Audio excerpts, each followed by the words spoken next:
Hola, buenísima gente, gente encantadora, gente maravillosa, gente estupenda, gente extraordinaria.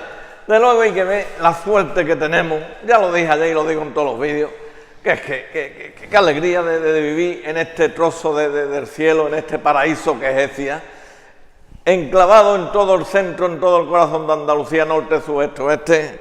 Ahí está Écija por GPS, con una tierra riquísima, un río Genil que es una maravilla, aunque ahora está en una situación complicada. A ver si los responsables competentes de quien corresponda, de la Junta, de la Confederación, de quien sea, pues nos limpian el río, nos lo dragan y nos tienen el río como hace 80 años. A ver si lo hacemos navegable como el tiempo de Roma, por Dios y todos los santos. Que, bueno, antes de seguir con mis cosas, aquí a la derecha de un servidor de Dios y de todos ustedes y de él y de su familia, de sus amigos, pues, y a la izquierda de sus monitores, tablets, móviles, televisión, etcétera, tienen ustedes a una pedazo de persona. Además, un hombre con una cultura y una capacidad de expresarlo, doctor en filología hispánica o española, que ya es el tercer videomensaje de conversación que hace con todos nosotros. El ilustrísimo señor don Francisco Martínez Calle, maestro y profesor. Buenos días. Buenos días. Luego, eres un máquina, Un máquina, una máquina. Eres un máquina, vamos, qué bien te explica, qué bien. Vamos, con lo de Luis Vélez de Guevara. Mira, Paco, yo me he tropezado y por las redes sociales, mira, es que la gente me han parado varios por la calle y dicen, Rafael, yo sabía que lo mismo que yo, Luis Vélez de Guevara, yo estudié Luis Vélez de Guevara, que ya lo dijimos. Dice, pero vamos, con lo disciplinado que fuiste en la exposición desde la A a la Z, desde el punto A hasta el punto B, con todo lo que nos comentaste sobre su vida personal, sobre su obra importante del Diablo Cojuelo y demás, vamos, es que hay gente que han flipado, ya no, primero yo, pero dice que ve, y siempre me dicen las personas, los que ven los vídeos, que cada vez, Paco, te tengo que decir que cada vez son más, pero gracias a ustedes y a la ciudad, gracias a ti, que te preocupa. Yo lo que hago estas cuatro cosillas. Que te preocupa por difundir estas cosas. Con ellas, están cogiendo cada vez más fuerte, cada vez. Mira, anoche colgué yo un vídeo, que estuvimos en el cortijo de la Reina con el señor Plácido Zuna Boceta, que es el propietario. Que por cierto, referí que íbamos a hablar de Don Miguel de Cervantes hoy, está el vídeo grabado y dice, bueno, me acabáis porque ese hombre en Écija lió la que lió, pero bueno, ahora digo, pero no digo, Plácido, no te anticipes, porque es que entonces mañana a don Francisco que no va a dejar tirado, ¿verdad? Nada, hombre. Que no va a decir, ¿no? Y entonces lo colgué ayer a las 8 a las 9 de la noche. Bueno, pues cuando me fui a acostar a las 12, ya tenía casi 200 visualizaciones. O sea, una cosa, o sea, que los vídeos cada vez más, y cada vez yo tengo cada vez más amigos y cada vez más agregados, claro, o sea, que los vídeos están, y en YouTube cada vez hay más personas que se agregan a... pues yo personalmente te agradezco esta labor que estás haciendo. No, a mí no me tienes que agradecer nada, si yo lo hago para aprender, tú sabes lo que yo aprendí. Muchas gracias, de todo corazón. Pero si al mismo tiempo que aprendes ayuda a difundir la cultura, pues yo creo que eso es una labor impagable de este pueblo, que hombre, que está la cosa bien, pero que no pasaría nada porque hubiera un poquito más interés general por los asuntos culturales. Así que yo creo que estás haciendo una buena labor. La que tú hiciste en su momento también. La que tú hiciste en su momento. Bueno. Y sigues haciendo. Y sigues haciendo a tu forma. Claro, hombre, sí, hay que dedicarse a esto. A su forma. Bueno, pues hecho todos estos comentarios, voy a dar los buenos días protocolarios porque si no me chillan. Dice, hombre, claro, ¿qué pasa? ¿Qué te ha dicho el invitado que no quiere que salude con la forma habitual tuya? Porque sí, hubo una vez que no lo hice porque fue así y me dicen por Facebook, dicen, Rafael, ¿qué te han dicho que no lo diga? ¿No? Digo, no, hombre, yo tengo que respetar al invitado. Bueno, 2 veces, ha habido 2 veces que no lo he dicho. Yo tengo que respetar a la persona. Por mí, si es por mí, no lo hagas porque yo siempre digo tú eres el dueño de... No, yo no soy el dueño de nada. Yo soy servidor y un pecador. El dueño de tus palabras y tú eres responsable de lo que... Y esclavo, dueño y esclavo de mis palabras, porque claro. Uno es esclavo también de lo que dice. Porque claro, si lo dice... Eres dueño del silencio. Eso es. Pero de tus palabras, amigo... hay que ver lo que es tener una eminencia de las letras y de la cultura sentado. Es que esto es una alegría. Vale. Esto es una hemorragia para los pabellones auditivos de todos nosotros. Ojo, que bien me ha quedado esto, Paco. Sí. Señores, que estamos en Navidad. Alegría, que ya tenemos cierta edad, por lo menos yo, Paco está más joven que Sí. yo. Vamos, y ya para los 4 días, 4 semanas, 4 meses que vamos a estar aquí, Paco dirá, estarás tú, Rafael, yo pienso estar 20 o 30 años todavía. Hombre, mientras se esté bien, yo creo que vivir es un placer, Ay, pero ay, siempre que se esté bien. Ay, Dios mío. Bueno, señores, que buenísimos días nos dio nuestro Señor, todo su extenso, amplio, maravilloso, exquisito y excelente reino, donde tantas almas buenas, bondadosas, generosas, exquisitas, maravillosas, extraordinarias hay, que desde ese balcón privilegiado nos ven y nos observan y nos vigilan y nos cuidan y nos protegen. Asimismo, que los copatronos San Fulgencio y Santa Florentina, nuestro patrón San Pablo y nuestra Santísima Virgen del Valle, coronada alcaldesa perpetua de la ciudad y patrona de la misma y madre y señora de todos los exijanos, bajo su excelso manto celestial, les continúe bendiciendo y dándole mucha protección, como hasta el día de hoy, a todos vosotros, familiares y amigos. Amén. Bueno, antes de empezar a charlar con don Francisco, pues hay que darle las gracias nuevamente, porque creo que este es el segundo o el tercer programa que hacemos, o vídeo conversación, o vídeo mensaje, como le llama este servidor, aquí en este magnífico edificio. Estamos en la biblioteca del Casino de Artesanos, esta magnífica biblioteca. Ustedes están viendo 2 vitrinas, pero aquí hay 8 o 10 vitrinas, y hay libros desde 1400, 1500, y vamos, esto es una maravilla. Así que muchísimas gracias al señor presidente, a don Fernando, y a su junta directiva por habernos concedido permiso para realizar la grabación en este sitio, y por supuesto, como no, al amigo Manuel, al gerente consejo o consejerente, que ha tenido una atención como las veces anteriores, una colaboración en la logística maravillosa. Así que muchísimas gracias también. Dice que de bien nacido se agradecido.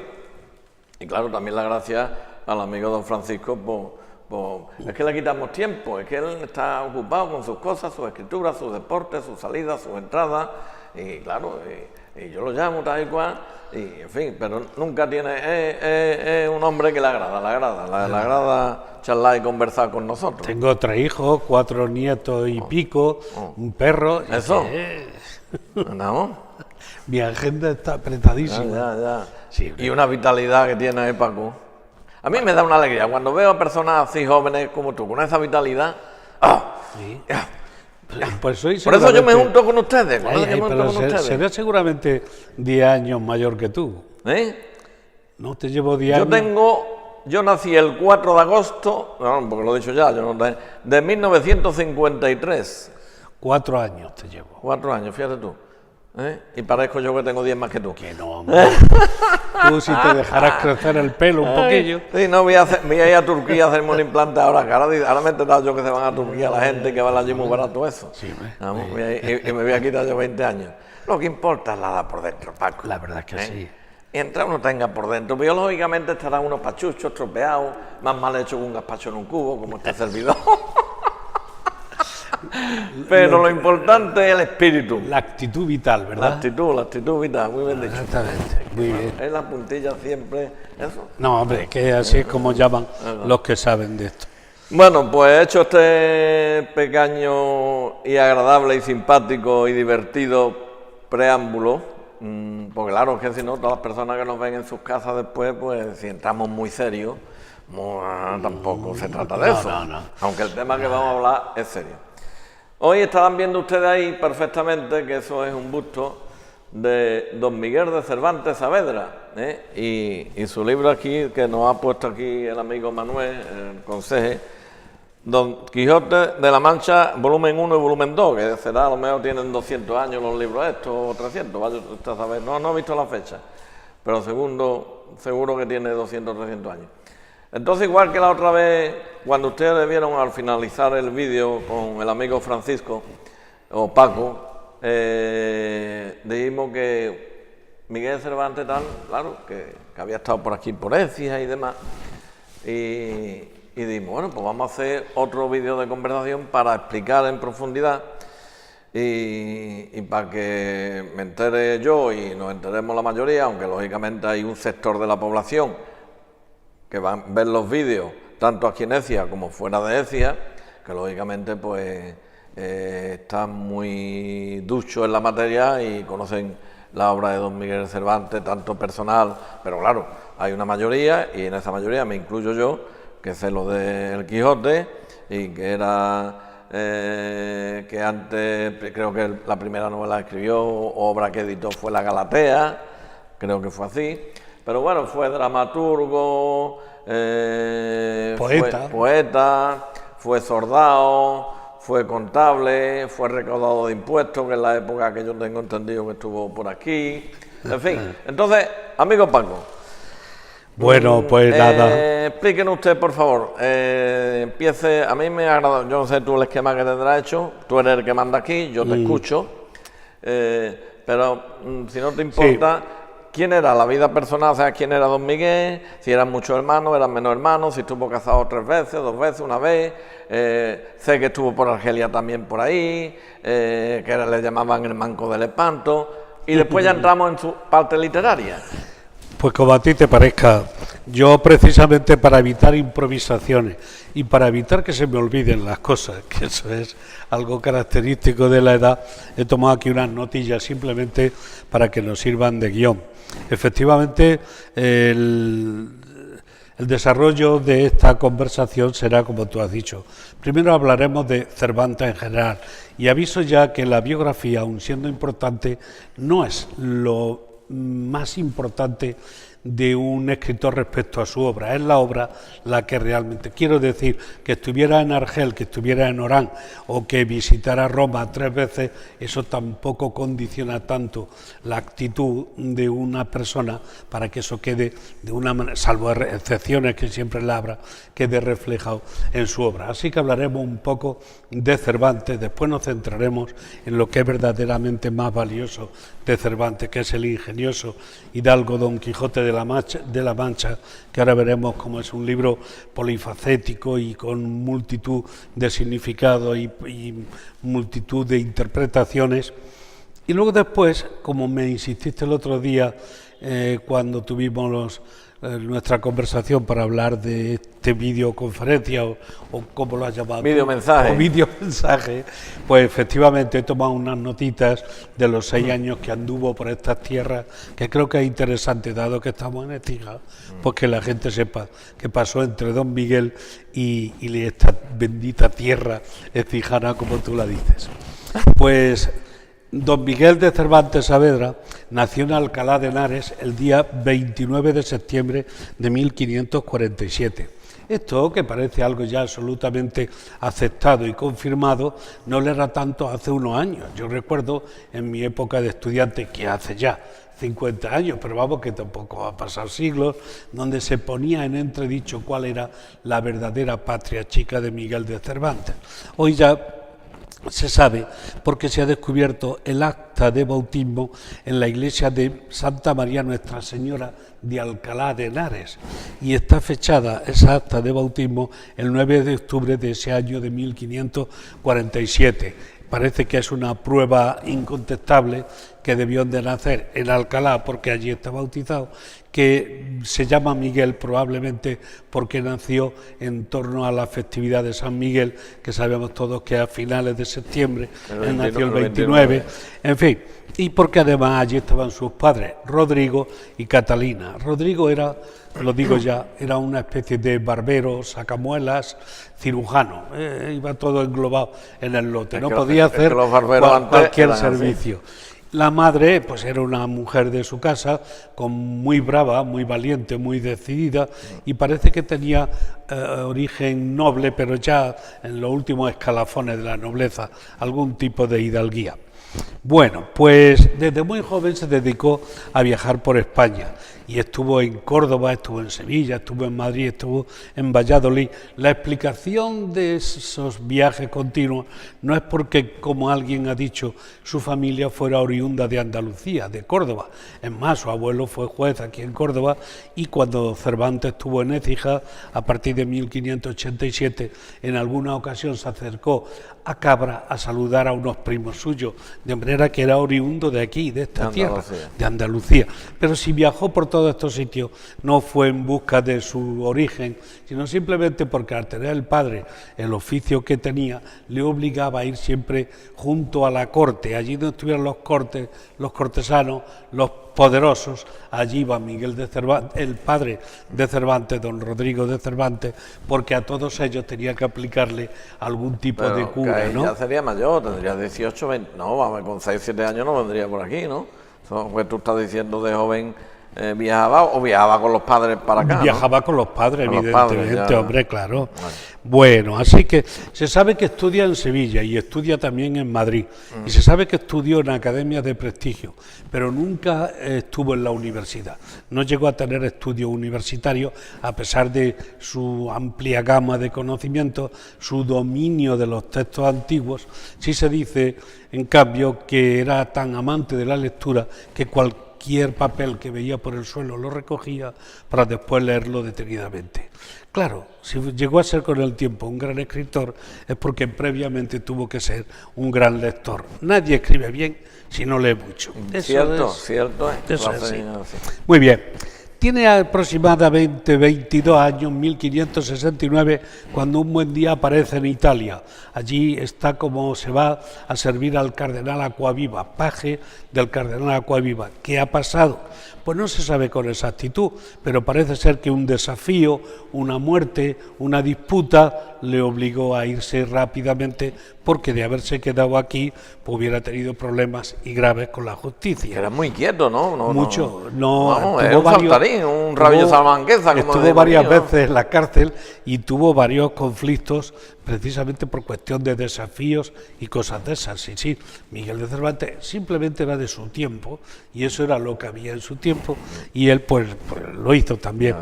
Total, en 1570 no le debió de ir bien lo del cardenal Acquaviva ser paje, quizá porque era un hombre muy activo, como tú dices, y se enrola en los tercios españoles.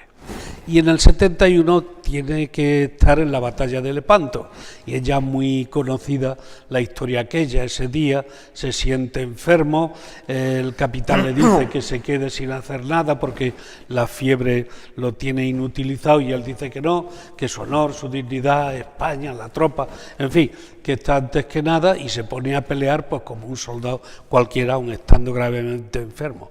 Los resultados de aquella batalla de Lepanto pues fueron, como todo el mundo sabe, un arcabuzazo en el pecho y otro en la mano izquierda que lo dejó tullido para siempre, ¿no?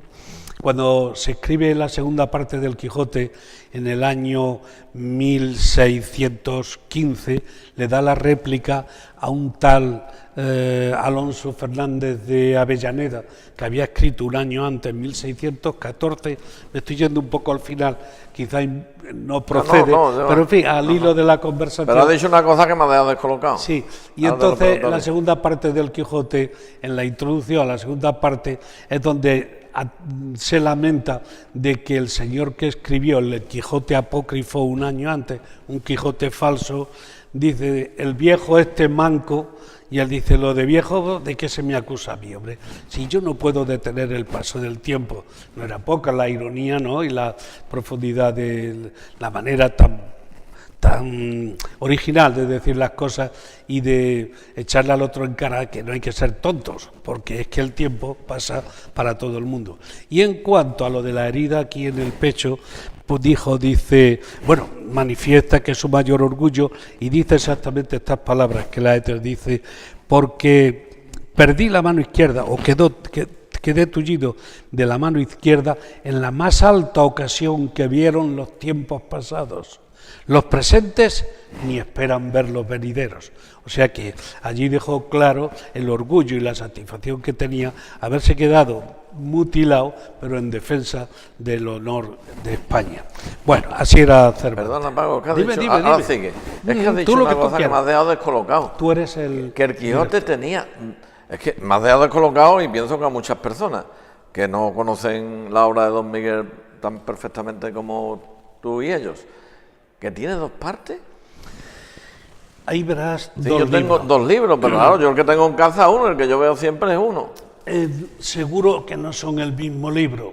No, Mira, pone primera lees parte y segunda parte, sí. Exacto, dice, efectivamente, es que el Quijote Pero yo no lo sabía es una eso. sola obra, pero escrita en dos partes. Ah. Él escribió la primera parte en el año finales de 1604, en 1605, ya está.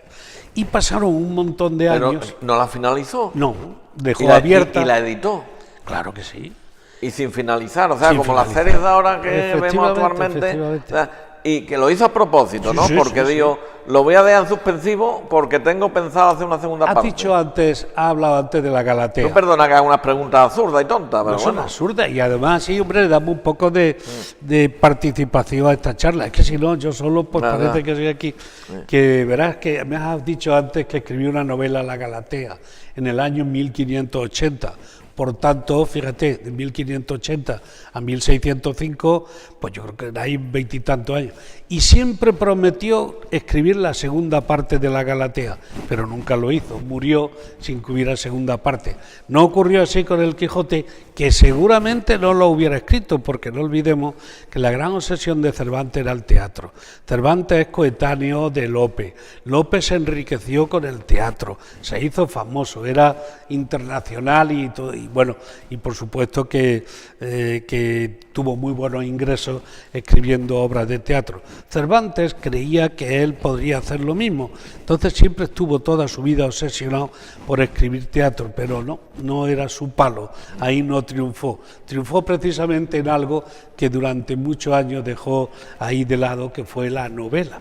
La novela, el ingenioso hidalgo Don Quijote de la Mancha.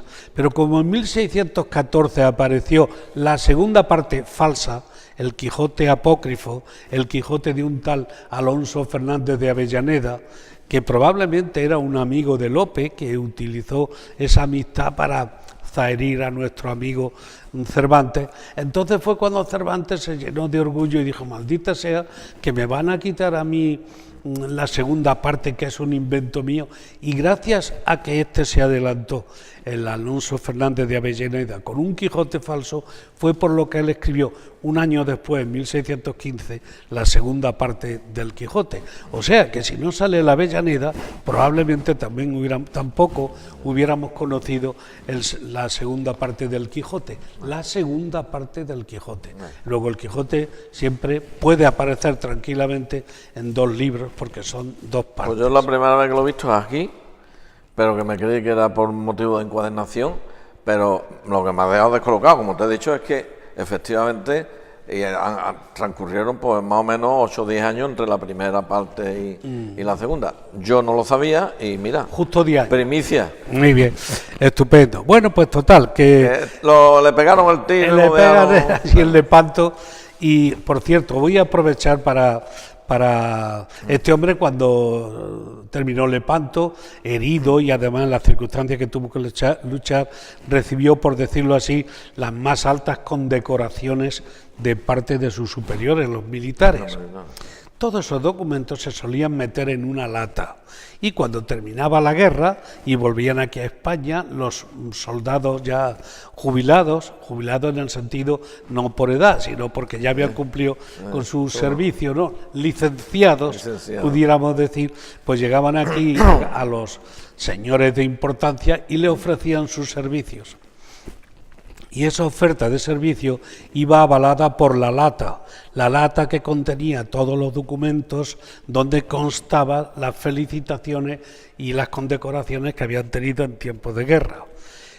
Como no siempre eran bien acogidos, cogían la lata, la dejaban en casa de un señor, a las 2 semanas iban a recogerla, iban a darle la lata a otro señor, si había suerte pues los contrataban para que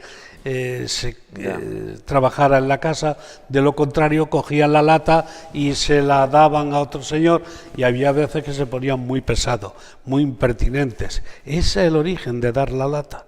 Tú lo habrás oído. Sí, que dar la lata. Rafael, no des más la lata. No des más la lata. Rafa, no des más la bueno, lata. Pues ahí viene lo de... Pero fue soldado raso, no tuvo... No fue sargento soldado ni raso, nada de eso, ¿no? Su hermano también fue soldado. En fin, entonces un poco después de la batalla de Lepanto, que fue en el año 1571, él ya se sale del ejército, pero permanece en Italia. Y en 1575, con la lata de servicios, se viene aquí a España. Pero mira por dónde los piratas lo apresan en el Mediterráneo, y está preso en Argel desde el año 1575 a 1580.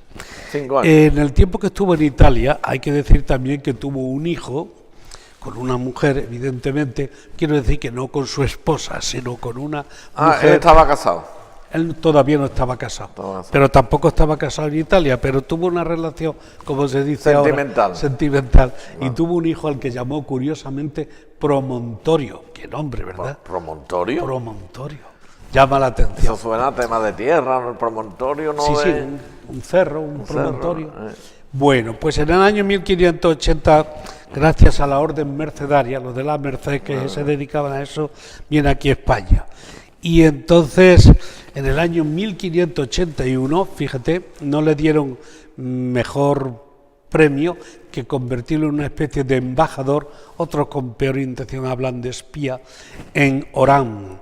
Entonces había guerra entre España, ¿no?, y el norte y en Orán, en Argelia, sí, es mandado, pues eso, o como embajador o como espía o como quiera que fuera, pero que quiero decir que ya desempeñaba trabajos de cierta entidad para la corona española.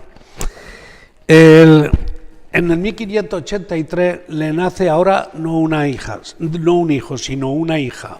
Era hija de una tabernera llamada Ana. De otra señora. No estaba casado todavía. Pero, o sea, que iba de flor en flor, ¿no? Es que era soldado, era español, y era, pues, del renacentista, así que todas esas cosas iban paralelas, ¿no? Ser soldado, ser poeta, y de su amante Ana Villafranca, que era una tabernera que tenía a su marido. Aquí no era una mujer, digamos, libre, sino que estaba vinculada, pero eso daba igual. Tuvo una hija a la que llamó Isabel.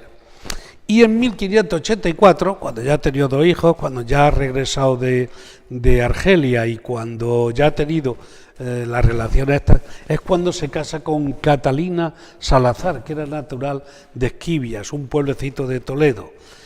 O sea, que él va al matrimonio con 2 hijos.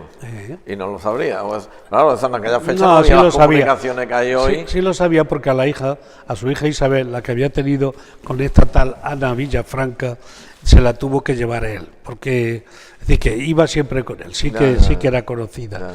Y es más, la tuvo hasta su muerte, y a lo mejor ahora pues hay un momento en que decimos un apunte solo acerca del comportamiento, lo voy a decir ya, de las Cervantas, así le llamaban los vecinos, y que parece ser que 2 hermanas de Miguel de Cervantes, la hija Isabel y una sobrina suya, pues se dedicaban a un oficio antiquísimo, ¿sabes?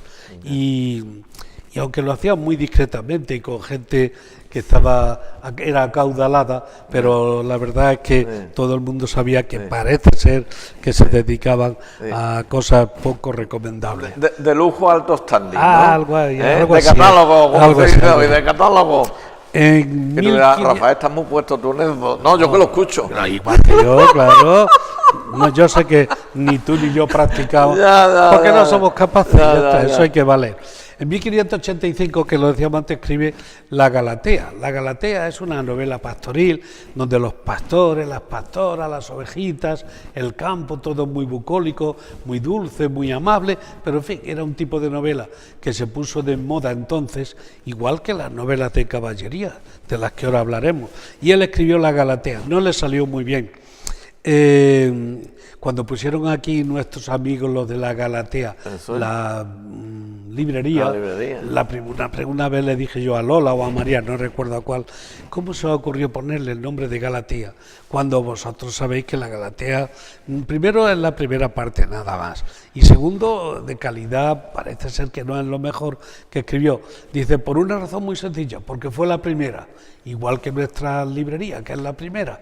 Cuando tengamos más le pondremos, Tiene y una explicación lógica. me pareció ocurrente. Todo aquello. tiene su explicación. En fin, pues entre 1587 y 1593 trabaja como comisario de abastos con destino a la Armada Invencible en Écija, en Córdoba, en Castro del Río, en Espejo y en La Rambla. Ahí tiene 6 años que está por aquí, dando vueltas por esta zona. Después, si te parece, si hay tiempo, Sí. si esto la ocasión lo permite... Espérate, vamos a ver cuánto tiempo llevamos. Llevamos poco tiempo, llevamos no más que media hora, Paco. Oh, Venga. Dios sigue. mío, qué paciencia tienen que tener nuestros ¿Qué oyentes, ¿no? va? Es interesantísimo. Tú no sabes. Vamos, mi mujer, ¿verdad? Porque cuando lo escucho dice, oye, qué maravilla. Porque a mi mujer le gustan mucho los temas documentales. Hombre, claro, y tal, claro. Bueno, y esto, muy la bien. historia. Y dice, qué maravilla, qué bien. Y te lo digo, que no te lo digo para recrearte las trompas de Eustaquio. No de la de Falopio, la de Eustaquio. O sea, que es que me la... Bueno, pues nada. Y me dice, Rafael, no te deseo suerte con este señor porque como habla tan bien y lo explica todo tan bien, seguro que el vídeo va a salir fenomenal. Bueno, Eso me lo ha esperemos dicho que sea esta verdad. mañana. En 1597 ya ha dejado Écija, pero es encarcelado en Sevilla. Parece que fue allí en Sevilla, en 1597, cuando empezó a redactar la primera parte del Quijote, que repito, salió en el año 1605, pero ya aquí empezó.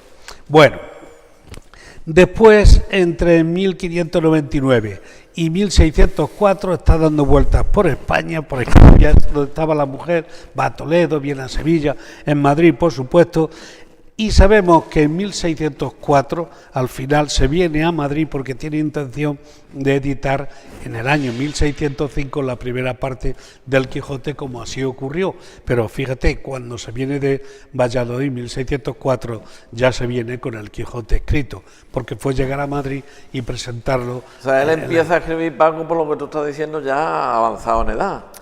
¿No? Ahora tenía ya casi, ahora mismo no sabría calcularlo. Bueno, pero que sus 30 y tanto lo menos no, tendría, y ¿no? 50 también. O sea, que empieza a escribir con...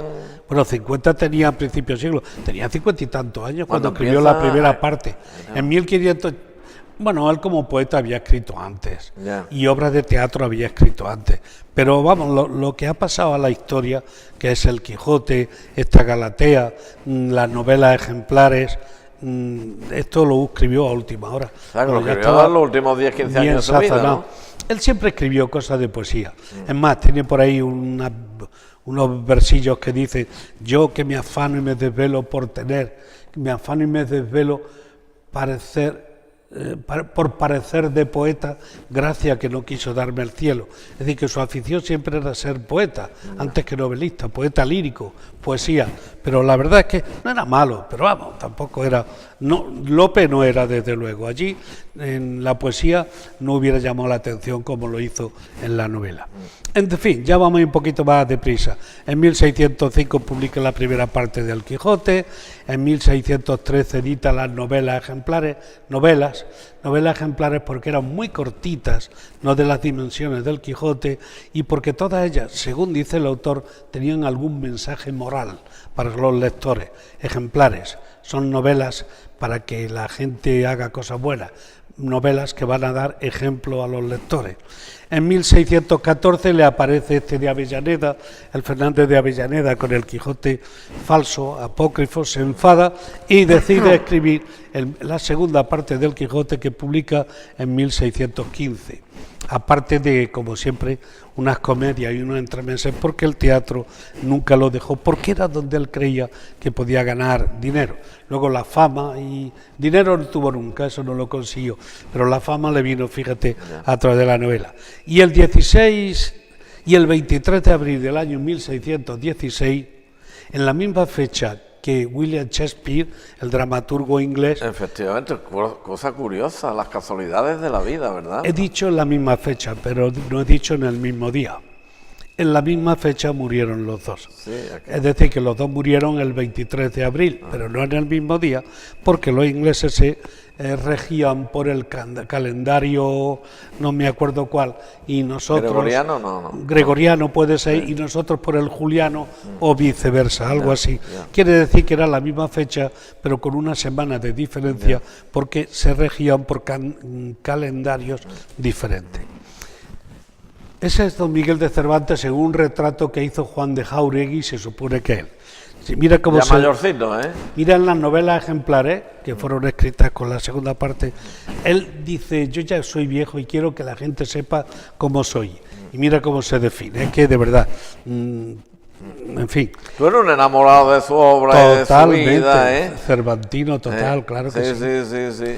Dice, este que veis aquí, de rostro aguileño, frente lisa y desembarazada, desembarazada llamaba a la calvicie, pero bueno, frente lisa y desembarazada, de alegres ojos y nariz curva, aunque bien proporcionada, las barbas de plata que no a 20 años fueron de oro, los dientes ni menudos ni crecidos, pero no tiene sino solo 6, y esos mal acondicionados y peor puestos, porque no tienen correspondencia los unos con los otros. No dirás que no tiene ironía consigo mismo, ¿eh? Mal puestos, mal acondicionados y sin correspondencia. De dientes andaba mal. Dice, el cuerpo entre dos extremos, ni grande ni pequeño, la color viva, antes blanca que morena, algo cargado de espalda, ya tenía 60 y tantos años, 66, 65, y no muy ligero de pies. Este digo que es el rostro del autor de la Galatea y de Don Quijote de la Mancha, sus dos obras, sus dos novelas de más prestigio, independientemente de que la primera, pues, en fin. Yo ya he hablado un poquito de don Miguel de Cervantes, no me quiero extender en más datos porque esto también puede ser un poco... No, pero... Ahora, si me permites, sí. Ahora me gustaría, cuando me lo permita, hablar de la novela, porque es que de poco tiene que, como yo oigo muchas veces, y por ahí se empieza, que dice la gente, pues yo tengo el Quijote en mi casa. Anda, pues si el Quijote lo compré yo, como se me ocurra preguntar, pero lo has leído, la verdad, la mayoría de las veces, salvo honrosísimas excepciones. En los salesianos yo lo leía, porque nos ponían en el colegio, ponían la de Platero y yo, parte del guion, pero yo leí el Quijote igual que la Biblia, yo no me he leído la Biblia. A lo mejor fue por leerlo en los salesianos. A lo mejor fue por leerlo en los salesianos. El Quijote hemos de aceptar que es un libro magnífico, ya lo he dicho antes, no lo digo yo, lo dice todo el mundo que se dedica a esto y conoce un poco la literatura española, pero es un libro que necesita cierta madurez personal, madurez mental, madurez intelectual y un poco de conocimiento del medio y de la época, del contexto en que fue escrito. Y sin eso, el Quijote lo que es que te puede aburrir, pero brutalmente, y hacer que lo aborrezca. Me estás hablando, vamos, de formas diferentes, distintas, desde otra vertiente, pero me estás hablando algo parecido al Diablo Cojuelo, que también me dijiste que era exactamente igual. Que era complicado porque no sé qué, porque había que tener cierta adaptación o preparación previa. Diablo Cojuelo peor porque fue escrito en un lenguaje críptico, es decir, intencionadamente ocultando con claridad las cosas que decía. ¿Y cómo esa obra que tú estás manifestando con conocimiento, lo que estás diciendo, adquiere internacionalmente o mundialmente la categoría que tiene, que es el libro más editado y que ocupa más en la librería que no he leído después de la Biblia? ¿Te estás refiriendo al Quijote? Al Quijote. Claro que sí, porque mira, hoy si yo tuviera porque un eso hijo... sale de... porque eso lo habrá leído mucho, porque si no, no se comenta... Rafael, si yo tuviera un hijo hoy con edad de empezar a leer cosas ya serias, en fin, no ver la tele y el móvil solamente, sino ya empezar a enfrentarse con el hecho de la cultura, que es un campo inmenso y riquísimo en todo tipo de experiencias, yo le diría que empezara leyendo un Quijote adaptado, que lo hay. La editorial Vicen Vive ha cogido el Quijote y ha cogido otras obras, el Lazarillo de Tormes, y la ha adaptado, es decir, lo ha puesto en lenguaje actual. Claro, el lenguaje actual, pues probablemente sí que hace poco lo hizo también Pérez Reverte, escribió un Quijote para la gente joven. Ese Quijote sí, pero el Quijote auténtico, con la lengua que se utilizaba en el siglo de oro, una época de transición, no solamente ortográfica, sino en cuanto a los últimos coletazos ya de la formación definitiva del español, que se produjo ahí entre los siglos XV y XVI, cuando el español ya se fija. Pues es complicado leer eso, y es complicado entender la sintaxis. Que la hoja 10 o 20 te alta, vamos, no sigue. Claro. El adaptado sí. Mi padre, pobre hombre, me contaba, dice, yo con 10 años nos decía el maestro que había que leer, a mí no me hables del Quijote, y lo decía hasta con una especie de acritud más de la cuenta, y es que ¿qué no le harían pasar? Bueno, además también del Quijote se han dicho muchas veces también inmensas tonterías. Se ha dicho que el Quijote entero, desde la primera letra o palabra hasta la última, era un modelo literario. Eso no es cierto. Hay momentos del Quijote que son inexactos, momentos en que no son agradables, momentos en que son reiterativos, momentos en que se hace pesado, y momentos donde es la ironía de Cervantes la que, para reírse de las novelas de caballería, aumenta las características, los rasgos, y lo distorsiona todo, y eso no es un modelo literario, eso es un intento de ridiculizar. Todo eso hay que saberlo, y si no, tú te lo tragas todo pensando que es bueno. Y yo de verdad que me he apiado de la gente joven a la que le hayan obligado a leer el Quijote o el Diablo Cojuelo. Ya. Sí, porque ya te comenté que yo me pretendí siempre en el instituto que mis alumnos leyeran, en vez de otra obra clásica, el Diablo Cojuelo, y solo lo empezaron a leer con una relación amistosa cuando hice la adaptación. Antes de hacer la adaptación casi me defenestran un día, pero ¿cómo puedo yo decir que hay belleza en algo que no se entiende, que no entendían los chavales? Eso es así. Bueno. Y lo que yo puse ayer antes, que no hay que obligar a leer. Que ¿no viste tú la frase, una de las frases que yo puse de buenos días, buenas noches, iba acompañado? Sí. Que a la persona no hay que obligarla a leer, que el que quiera leer, que lea, porque la lectura es un mundo de felicidad. Y entonces, si no estás metido en ese mundo de felicidad, pues no leas. Hombre, no. Yo no sé si no hay que obligarle a leer a los chavales. No, digo ya a personas adultas. Lo que no se le puede obligar a leer. Como a nosotros, personas ya que tienen... bueno, claro. No a la gente joven, sino a personas... Pero, perdóname, Paco. Tú pregunta lo que quieras. Antes de meternos de lleno con la obra, los 6 o 7 años que anduvo por Sevilla, y demás, que en Sevilla yo estuve el otro día caminando por allí viendo Belén y viendo el alumbrado y demás, y en muchos sitios hay muchas placas puestas de Miguel Cervantes. Claro, es que estuvo muchas veces. O sea, en Ecija estuvo, lógicamente, pero también estuvo en Estepa, estuvo, en fin, por todos estos sitios. Y esa fama que tiene entre cierta parte de las personas de que era un recaudador de impuestos muy severo y que algunas personas lo pasaron mal cuando iba a recaudarle los impuestos, sí. Era sí, ¿la historia lo cuenta así? Sí, yo creo que sí, más o menos lo deja entrever. Él tenía una posición muy difícil, ese impuesto no se lo daban a cualquiera. Recaudar impuestos siempre ha sido un oficio que has tenido que pelear, pero cuerpo a cuerpo con los recaudados, ¿no? Porque quién quiere entregar su dinero. Luego lo pensaba decir, pero en fin, ya lo adelanto. Miguel de Cervantes, además, que tuvo muchísima mala suerte porque llegó a Écija en el año 1587. Y fíjate, es verdad que a lo largo de ese siglo, del siglo XVI, Écija había sido un emporio de riqueza. Había habido cereales, aceite, y que se exportaba a América. Aquí había riqueza, la gente aquí vivía bien.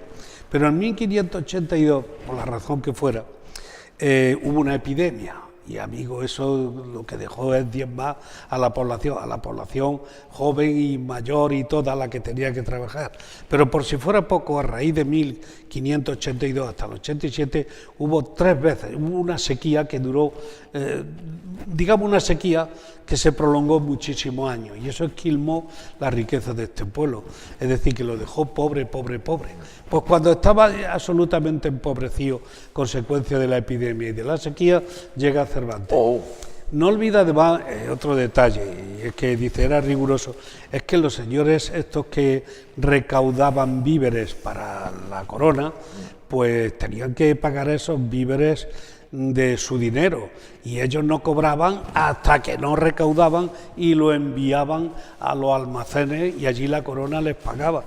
Es decir, que es que era su negocio, tenían que, aparte de eso, puede que quizás en algún momento se extralimitara un poquito.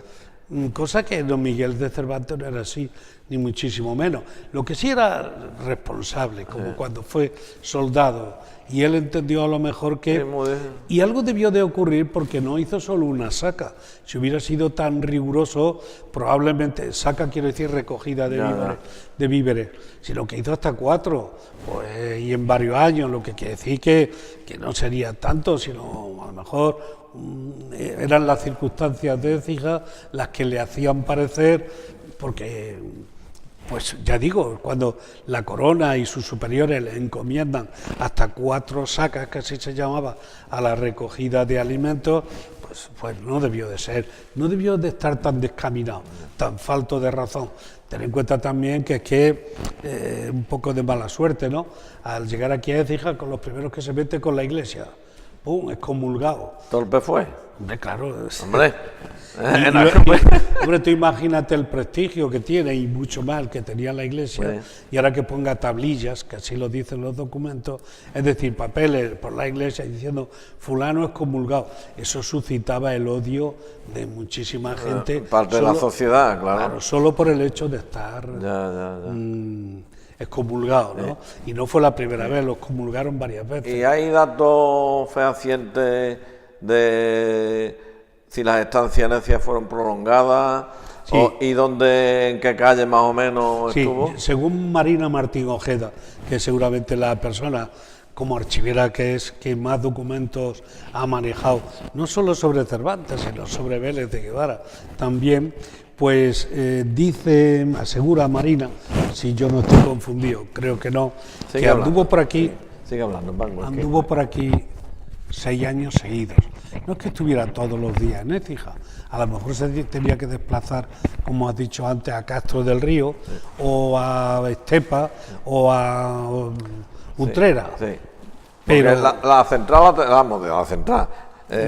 Su residencia, la sede en Sevilla, ¿no? No, su residencia estaba aquí, aunque se tuviese que desplazar a diversos pueblos a su labor. O sea, que él tenía aquí su sede central, digamos. Y de aquí se movía. Eso es, y estuvo aquí hasta el año 93, que ya se fue definitivamente. O sea, que estuvo 7 años. 6, ¿no? 87 y 6, 93, ¿no? Sí. 6 años. Parte de la del Quijote fue escrita aquí, parte, principio... Hemos dicho que a partir de aquí se fue a Sevilla, abandonó Écija y se fue a Sevilla. Allí en Sevilla tuvo otro problema, es que, para decirlo de una vez, parece ser que era un excelente literato, pero un pésimo administrador. Y no es que robara, pero por lo visto las cuentas no las llevaba nunca al día. Y era contable, ¿eh? Y entonces no era muy buen contable, parece ser. No es que robara, sino que no llevaba las cosas. Que el 2 y el 2 no eran 4, le salían 3. Exactamente, y con lo cual, pues ya digo, fue encarcelado en el año 93, cuando se fue de aquí de Écija a Sevilla. Y allí, en el año 93, parece ser que es donde comenzó a redactar el Quijote, la primera parte del Quijote. Que aquí no escribió. ¿Y dónde? Parece ser, según Marina, ¿dónde vivía? Que vivió en la calle que hoy es Santa Ángela de la Cruz, junto a las hermanas de la Cruz, ¿no? ¿Están ahí? Que había ahí una especie de cocherones grandes. Sí, parece ser que será... ¿Ahí? Sí, más o menos, sí. Hombre, yo no sé hasta qué punto se puede saber con exactitud, pero parece ser que sí, que vivía por ahí. Y ahí estuvo 7 años. 6. 6 años. Pero no es que estuviera todos los días. Ya. Estuvo, lo que pasa es que iba, venía. Claro, fue a caballo, Si lo porque en aquella destinaban fecha en a la Rambla, pues tendría que ir a la Rambla, Claro. ¿no? Y si lo llamaba el juez a Sevilla, antes no se iba a Sevilla en una hora, ya que estaba allí te tiraba a lo mejor 15 días. Pues otra cosa que tengo de primicia hoy tenemos todo, que yo tenía entendido que parte del Quijote, el comienzo lo había comenzado, y para la redundancia, lo había empezado aquí, y por lo que tú me dices, No. lo empezó en Sevilla. Quijote no. Quijote parece ser que fue en Sevilla a partir de 1593. Ya. Y aparece, como he dicho antes, finales de 1604 en Valladolid o principios de 1605 en Madrid. Desde el 93 van 7 y 5, 12 años.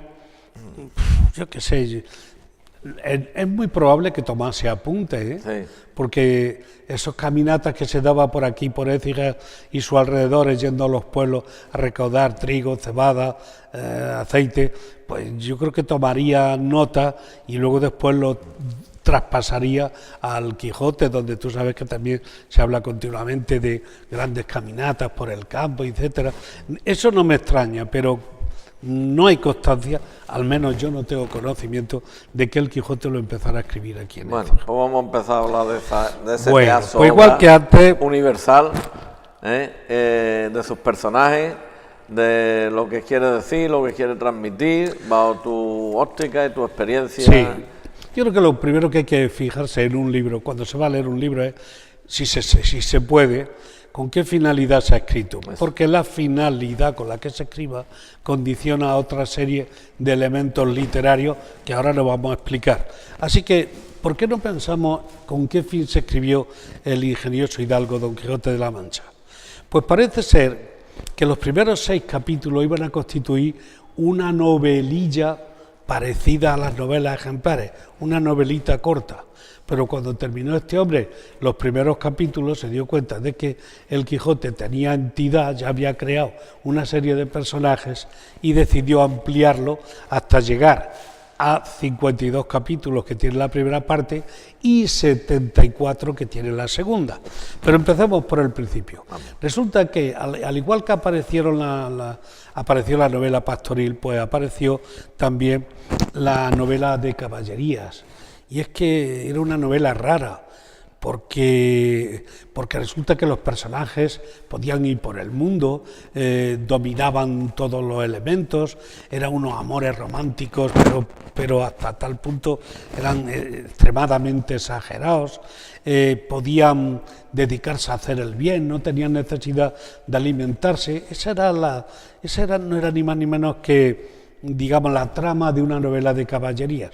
Y Cervantes un día se cansó de ese tipo de novelas, porque vio que no era una novela realista, que no era una novela que se atuviera a los tiempos, que era una novela que a lo mejor existió algún señor de eso en el siglo XIV, XV, cuando las cortes y los caballeros estaban de moda. Y entonces él se dio cuenta que esa novela, pues que no se atenía, como he dicho, a la realidad, que todos sus planteamientos eran exagerados, que no contenía enseñanzas útiles, solo enseñanzas útiles para los nobles, que pervertía a los lectores, sobre todo a las mujeres, Cuando te vas que les gustaba mucho las novelas de caballería y decía que perdían el tiempo. Se decía entonces. Además atentaba contra las buenas costumbres, porque se hablaba mucho del amor mundano y no del amor religioso y el amor fraternal, en fin. Y por último eso, que había demasiadas acciones entre los personajes donde no se consideraba el recato. Y entonces eran novelas dignas de ser aborrecidas. Entonces Miguel de Cervantes dice, me voy a inventar una novela de caballería, pero en verdad va a ser una burla, va a ser una imitación burlesca, va a ser una parodia. Voy a inventarme una novela de caballería para que la gente aborrezca las novelas de caballería. Y así es como nace. ¿Cuáles son los comienzos de la novela? Este párrafo es, hombre, en un lugar de la Mancha de cuyo nombre no quiero acordarme, no ha mucho tiempo que vivía un hidalgo de los de lanza en astillero, adarga antigua, rocín flaco y galgo corredor. Ya ha planteado aquí lo que en el futuro será el ingenioso hidalgo Don Quijote de la Mancha. Un lugar, ¿cuál? No se sabe. Se ha dicho que si Alcalá de Henares, que si el Toboso, que si Manzanares, que si Villanueva de los Infantes, Argamasilla del Alba, que salen mucho, porque resulta que en la segunda parte del Quijote hay unos versos previos a la segunda parte, las páginas previas, donde dice: los sabios de Argamasilla han escrito un soneto a Don Quijote, un soneto a Sancho, un soneto a Rocinante, y entonces ya la gente le dio por decir que este hombre el Quijote, el ingenioso hidalgo Don Quijote, aunque era un personaje ficticio, pero que tenía su origen en Argamasilla, no se sabe. Bueno, pues en un lugar de la Mancha de cuyo nombre no quiero acordarme, no quería decirlo, con lo cual pues crea cierta inquietud y cierto morbo, ¿no? Sí, por saber. ¿Por qué no se quedaría acordado? No ha mucho tiempo que vivía un hidalgo, es decir, un noble, pero los hidalgos ya fueron antes del hidalgo del Lazarillo de Tormes, al que tenía que comer de lo que robaba el pobre Lazarillo, ni que era noble, pero ya de lanza en astillero. El astillero era como donde se colocaba el astil, es decir, la lanza. Eso hace alusión a una casa antigua con costumbres antiguas, que ya eso en el tiempo de Cervantes ya no se llevaba. 100 años antes a lo mejor, adargo antiguo, rocín flaco y galgo corredor, eso es lo que tenía. ¿Cómo acaba la novela que se escribe para burlarse de la novela, para aborrecimiento de las novelas de caballería? Acaba así: en fin, después de recibir los santos sacramentos y de haber abominado de los libros de caballerías, llegó el último instante de Don Quijote, el cual, entre compasiones y lágrimas de los que allí estaban presentes, entregó su espíritu, quiero decir, murió.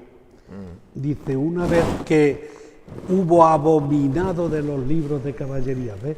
Este era el fin de la novela, ridiculizar, abominar, despreciar públicamente tal.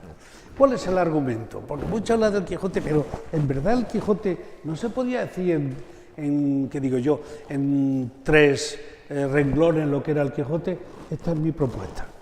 Don Alonso Quijano, natural de un lugar de La Mancha, llamado El Bueno por sus vecinos, de unos 50 años de edad, se vuelve loco debido a la lectura de los libros de caballerías y sale al mundo con el fin de deshacer entuertos, proteger a los débiles, destruir el mal y ganarse la voluntad de Dulcinea, la que pretendía conseguir como novia. Como si no le llevaba un buen aval de hazañas y de mérito, lo iba a querer Dulcinea a él, que ya tenía 50 años y Dulcinea estaba en la flor de la vida. Por tanto, tiene que llevarle un ofrecimiento que merezca la pena. Pero fíjate aquí donde ya aparece, ya da hasta pena de oírlo. Sí. Repito, y perdone, yo ahora ya estoy en mi ambiente, igual que antes, pero ahora más si cabe. Dice, de 50 años se vuelve loco y sale al mundo con el fin de deshacer entuertos. Un entuerto es todo lo que está tuerto, lo que está torcido, lo que está mal. Deshacer los entuertos del mundo. Dios mío, si eso... En fin. Se venga para acá ahora. Proteger a los débiles. Como, ¿tú te crees que se puede...? En fin, a un débil a lo mejor un día. Bueno. Proteger a los débiles. Destruir el mal. Estaba loco de verdad, ¿eh? Estaba loco. Y ganarse la voluntad de Dulcinea. Pero estaba loco, pero realmente ahí hay fondo, Francisco, Paco. Es un idealismo. Y ese idealismo es lo que le hace a veces parecer en definitiva es lo que se quiere, ¿no? Lo que se quiere, pero lo que trato de decir es que puso el listón tan alto, era tan idealista, era tan profundamente entregado a su causa, a la causa del bien, que hace el ridículo. Resulta patológico ya esa exageración del ideal, el buenismo. Todo el mundo le gusta hacer el bien, ser bueno. Esto ya no es buenismo, esto ya sin mucho más, si cabe. Esto ya es... quiero acabar con el paro. Claro, el paro técnico está en un 6 o un 7%, eso no se puede acabar. Dice, no, pues quiero acabar con todo el paro no puede usted acabar. Usted podrá Pero acabar. por eso el Quijote, un loco que sale a la vida para hacer el bien. y bueno, y ya Pero que no era consciente de que hasta dónde podía llegar. Bueno, y este loco que pretende hacer el bien es para ridiculizar a los locos de las novelas de caballería que ya existían, ¿no? Donde podían casi hacer milagros los nobles. ¿Y cuál es la organización de esta novela El ingenioso hidalgo Don Quijote? Pues se divide primeramente en dos partes. La primera, que se escribe en 1605, y la segunda, que se escribe 10 años después, Sí, en 1615. Pero la primera parte, ¿en cuántas partes se divide a su vez? Se divide en dos salidas, la primera salida y la segunda salida. Entendemos por salida cuando Don Quijote deja el lugar de la Mancha, que no sabemos cuál es, coge a su Rocinante y sale a hacer el bien, a deshacer entuertos, a defender a los débiles. Por España. Por España. La primera salida tiene lugar a mediados del verano. Sale de Argamasilla del Alba, supuestamente, y en esta salida pues suceden varios episodios. Yo he puesto 3 nada más porque esto puede resultar... Sí, hasta Navidad, bueno, hasta Navidad no, hasta Navidad el año que viene. No, pero esto vamos a cortar porque si no, 3 episodios. El primero cuando es armado caballero. Cuando es armado caballero, esto ocurre en una especie de venta o cortijo que hay allí cerca del pueblo de donde salió. Y resulta que en esa venta o castillo, que él cree que es un castillo, fíjate su idealismo, como le lleva a hacer el ridículo, porque se puede ser idealista, pero no confundir la realidad. Una venta, una casa donde venden vino y dan hospedaje a los arrieros que pasan por allí, no es un castillo. Claro. Pues él dice que nunca fui de señoras tan bien servido como lo que fuera Don Quijote cuando de su aldea vino. Y es porque 2 muchachas que hay allí que van acompañando a unos arrieros que van para Sevilla, fíjate que no eran sus mujeres, sino que la Tolosa y no me acuerdo, una era de Toledo y la otra era de aquí de Ronda, de Málaga. Ahora sí está aquí, sí, la Molinera, la Tolosa y la Molinera, pues son las que le sirven de doncella, y lo que hacen es que lo nombran caballero sí, pero le toman absolutamente el pelo.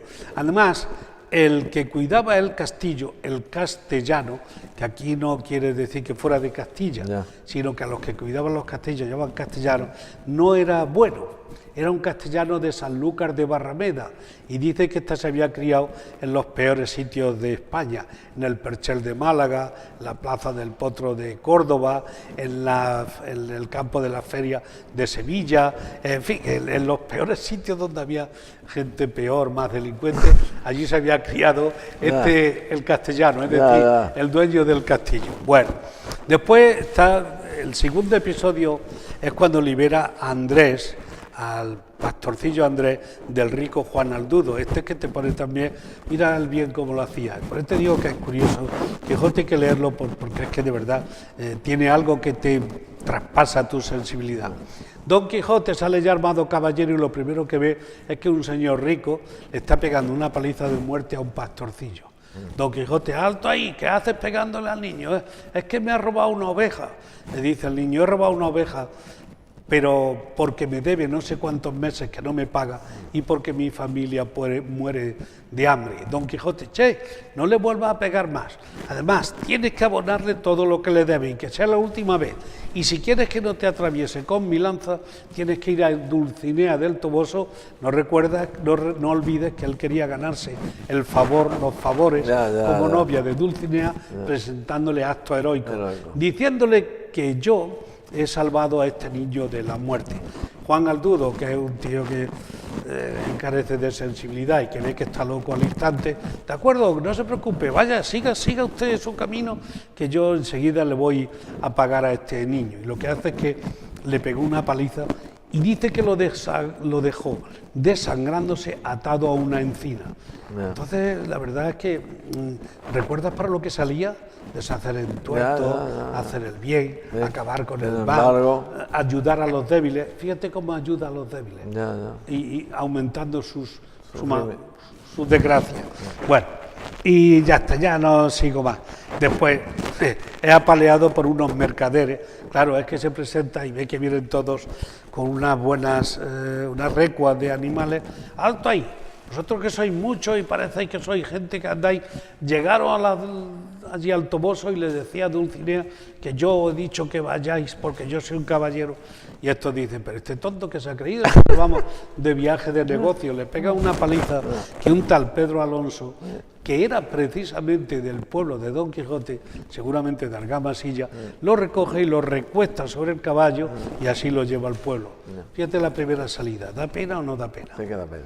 El que iba a enderezar el mundo, ¿verdad? Bueno, pues también la primera parte, digamos el libro de la izquierda, para que se orienten los lectores por tener alguna referencia, esta es la primera salida que ha durado apenas una semana. Hay una segunda salida. La segunda salida tiene un poquillo más. Bueno, algunos episodios como son. Pelea contra unos molinos, acuérdate. Ah, ¿no? sí, Los confunde con gigantes. Y él quiere demostrarse a sí mismo.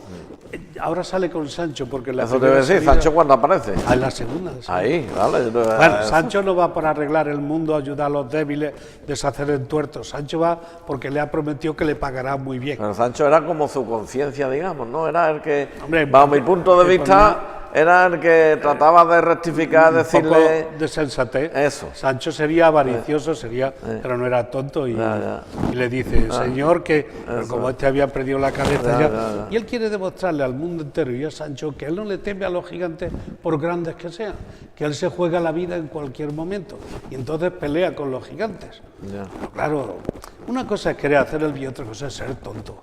Pelear con unos gigantes, no sé hasta qué punto justifica el que tú quieras hacer el bien. Bueno, ahí está. Luego vence a un vizcaíno, esto es graciosísimo, porque el vizcaíno lo hubiera descuartizado en 30 segundos, porque era fuerte, acostumbrado a la lucha, era seguramente un soldado que había pasado ya por varias batallas. Pero cuando va a la carrera a atacar a Don Quijote, tropieza el caballo y se cae, y casi se mata. Entonces llega Don Quijote y le pone la lanza en el pecho, te mato, tal. Fíjate, pero no es que Don Quijote le ganara al vizcaíno, es que el vizcaíno tiene mala suerte y va a caer por mala suerte a los pies de Don Quijote. Y otro es cuando unos recueros, los que llevan recuas de ganado, pues se enfrentan con Don Quijote y nada, y acaban pegándole. En fin, también en esta segunda parte libera a Ginés de Pasamonte. Ginés de Pasamonte era seguramente el delincuente más famoso que había por aquellos tiempos en La Mancha. Iba condenado a galera. ¿Y qué hace Don Quijote? Pues lo libera. ¿Y qué hace Ginés de Pasamonte? Pues lo primero que hace es pues, que se lía a pedras con Don Quijote y casi lo mata. Entonces iba a liberar a la gente, a ayudar a los pobres, pero eso es sensato, ayudar. En fin, Contado como tú lo estás contando, le crea a uno, te lo digo sinceramente, ganas y deseo de leer Quijote, pero de leerlo transformado o adaptado, como tú dices, no transformado, adaptado. Bueno, y luego viene la segunda parte, digamos el tomo aquel que está a la izquierda tuya, a la derecha de las personas que no están viendo. Y entonces viene la segunda parte del Quijote, es la tercera salida, porque una vez que se enteran sus amigos el cura y el barbero de Argamasilla, que va haciendo por ahí el ridículo. Esto ya es de 1615. Sí, 1605. Estaba terminando con 1605, que es cuando el cura y el barbero se enteran de que anda por ahí haciendo disparates y lo traen al pueblo y le dicen ya no sales de aquí más. Pero al poco tiempo, esto fue acabando el otoño, pues por esa fecha, quizás primero del invierno, primero de diciembre, pues prende la tercera salida.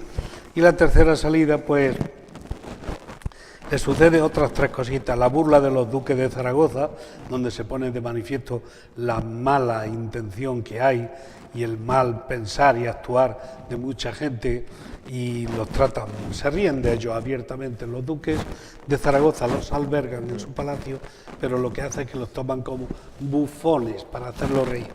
El segundo es cuando Sancho, que era su gran aspiración, le venía diciendo Don Quijote desde la primera parte que tú serás gobernador de una ínsula, de una isla. Por fin consigue una isla y a Sancho lo hacen gobernador. Y el hombre lo que hace es, cuando termina, pues nos da una imagen muy real de lo que es la política, ¿no? Cómo estar al frente ser gobernador te obliga muchas veces a hacer cosas que no deseas, a hacer cosas que no sabes bien si las haces bien o mal, a tener que decidir por ti mismo, estar sometido a todo tipo de trapacería, famoso. Bueno, aquí también Sancho aprovecha para poner de manifiesto lo profundo, lo astuto, lo sagaz y lo inteligente que era para lo que le interesaba. Un ejemplito nada más, tiene varios. Llega una señora diciendo que entre 2 o 3 patanes de allí de su pueblo que la han violado y que la han violado y que ella no pudo hacer nada, no sé qué. Y Sancho no acababa de fiarse de si esa violación era real o era ficticia. Bueno, toma una bolsa de ducados y vete, y eso te va a compensar lo de la violación. La mujer ve que el trato es bueno, lo acepta y se va. Pero previamente, antes de entregarle la bolsa a la mujer, le había dicho a unos cuantos ayudantes de allí de la corte, del juicio, digamos a unos cuantos policías de ahora, ¿no? O algo así, o agente de la autoridad, ya está. Le dice, cuando esa mujer vaya a salir de la sala con la bolsa de ducados que le voy a dar, lo que hacéis es que la paráis y se los quitáis. Pues así lo hicieron los policías. Digo, así lo intentaron, porque no fueron capaces de quitársela, la bolsa de los ducados. Yeah. Entonces la llamó Sancho y le dijo, si hubieras defendido tu honestidad con la misma valentía y fiereza con que has defendido la posesión de la bolsa, seguro que no te hubiera pasado lo que te pasó. A ver si alguien va a entender que yo estoy defendiendo las violaciones, o que yo creo que hace bien en matizar eso. Cuando una mujer va a lamentarse o a quejarse o a denunciar al violador, está falseando la realidad. En absoluto, Dios me libra a mí, y creo que es verdad. Lo que digo es que en el Quijote se cuenta el caso de una mujer que fue lloriqueando a lamentar, a denunciar que la habían violado, y después resulta que Sancho le hizo esta prueba para demostrar que no fue así, que no la habían violado. Es solo una anécdota interesante. Hay que tener cuidado hay que ver la sensibilidad que con los tiempos. No, es verdad. Pero es que pasa igual que, Paco, perdona, con la religión, con muchos temas, es que hay que tener un cuidado. Sí, es verdad. Y medir las palabras tanto. Estamos viviendo un momento... A lo mejor porque es necesario, Rafael. Sí. En otros tiempos no se decía esto porque no era necesario. Pero hoy es que la verdad... No estoy hablando de este tema, estoy hablando de muchos otros temas. En temas de religión, por ejemplo, en temas de... Sí, lo sé. Una sensibilidad mucho mayor que la que había antes. Yo, por mi parte, mi mayor respeto a las mujeres. Por Dios. Yo soy partidario de la igualdad de derechos, así que no tengo inconveniente. Pero así lo cuenta... Pero si es que una mujer es lo más bonito que ha traído Dios al mundo. Si una madre nos trae al mundo, una mujer nos trae los hijos. Si decís mujer, si eso es lo más bello del mundo, una mujer, una señora, eso es una maravilla. Si eso es, vamos... Un argumento más elemental, porque hay gente que no tiene hijos, no tiene mujer o no conoce a la madre, es que las mujeres son seres racionales como nosotros y ya está, y no hay más que objetar. Si son como nosotros, tienen la misma dignidad y merecen el mismo respeto que los hombres. Para mí ahí acaba la historia. Lo demás es un añadido. Si encima son bonitas, nos cuidan, nos tratan bien, nos quieren y nos ayudan, pues mejor todavía. Y el último, que es que, enterada la gente de las locuras de este hombre, pues un amigo suyo, el bachiller Sansón Carrasco, dice, yo voy a ir en busca de este hombre a Barcelona y lo voy a traer para acá. ¿Cómo? Lo voy a vencer. Lo voy a desafiar como si yo fuera un señor de esto, un caballero andante, lo voy a desafiar.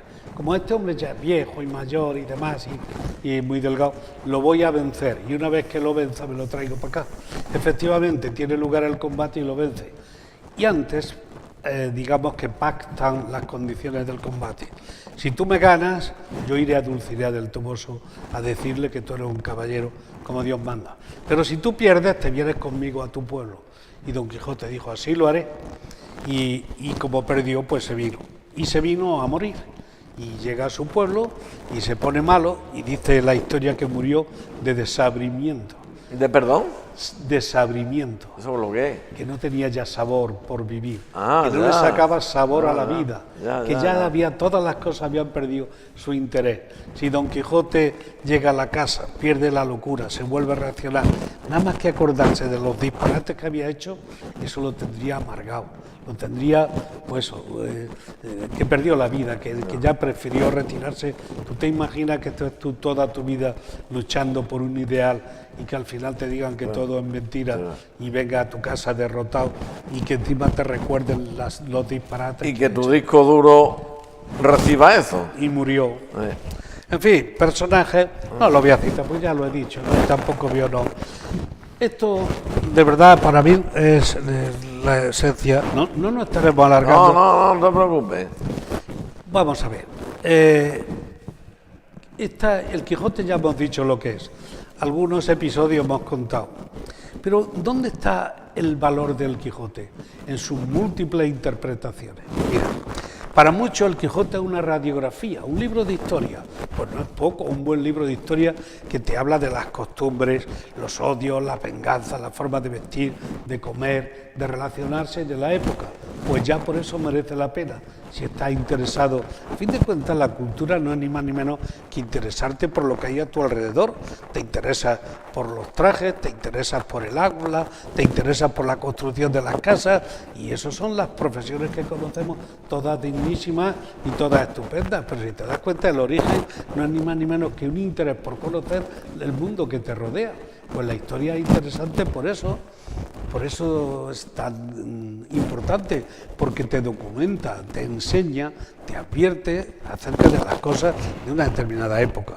El Quijote también se ha interpretado como un tratado de psicología, un tratado de psicología que dice: hay dos clases de hombres, los idealistas, los Quijotes, los buenos, los comprometidos, los serios, los formales, los veraces, los valientes, los que lo entregan todo a cambio de nada, los idealistas, los Quijotes. Y hay otros que son los prácticos, los pragmáticos, los que van al bollo, los que le interesa lo real, los que no tienen intereses por defender la sociedad, los que le importa muy poco no ser solidarios, los que van a lo suyo, los que solo tienen interés por el dinero, los que no tienen escrúpulos. Bueno, pues aquí está pintada la realidad, el comportamiento de dos tipos de seres. Hombre, lo bueno que tiene esto es que para nosotros es que ni la mitad del mundo es Quijote ni la otra mitad es Sancho. Hay extremos, y estos son dos extremos. Luego, la mayoría de la gente somos del montón, como se dice. Es decir, tenemos algunos rasgos quijotescos y algunos rasgos de Sancho, ¿no?